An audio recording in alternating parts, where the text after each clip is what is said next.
En ta présence, Seigneur, sont la plénitude et la joie. Nous avons en nous une source intarissable de force, à condition que nous la connaissions et nous en servions. Cette force peut nous guérir et nous guider en nous inspirant ce que nous devons faire et comment nous devons le faire. Grâce à elle, il nous sera possible de sortir du pays d'Égypte, la servitude, pour entrer dans la terre promise où coule le lait et le miel. Elle peut nous dispenser la paix de l'esprit et surtout une connaissance directe de Dieu. Cette force, c'est la prière. Il n'est point de difficulté dont la prière ne puisse triompher. Il n'est pas de chose désirable qu'elle ne puisse susciter dans notre vie. C'est le message qu'apporte toute la Bible. Jésus l'a résumé dans ces mots. Le royaume de Dieu est en vous. L'homme est lent à le saisir. Il gaspille sa vie à courir après les choses extérieures et néglige la seule qui importe. On pourrait le comparer à un fermier ruiné dont les champs, sans qu'il s'en doute, s'étendent sur un gisement d'or.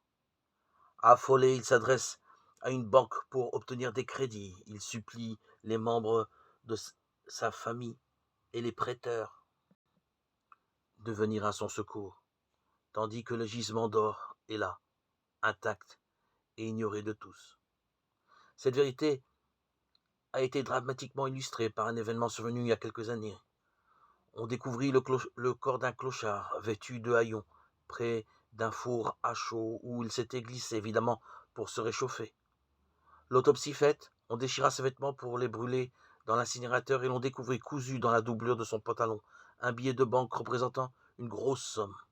Sans doute qu'un précédent propriétaire du vêtement l'y avait fait coudre par prudence, puis, on ne sait pourquoi, l'y avait oublié. Réfléchissons à cette situation.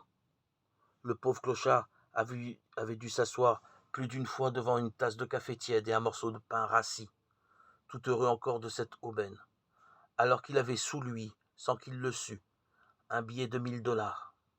S'il s'était rendu compte qu'il était si riche, il aurait dormi sous un toit et on ne l'aurait pas trouvé mort après cette fatale nuit.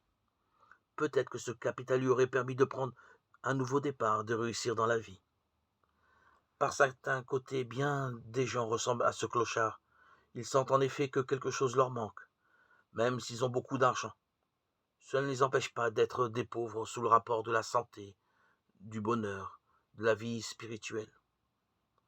Les richesses ne se transforment en bien-être que si on en use. Un talent est chose morte tant qu'il n'est pas exploité. Faites changer votre billet de banque à la caisse du ciel.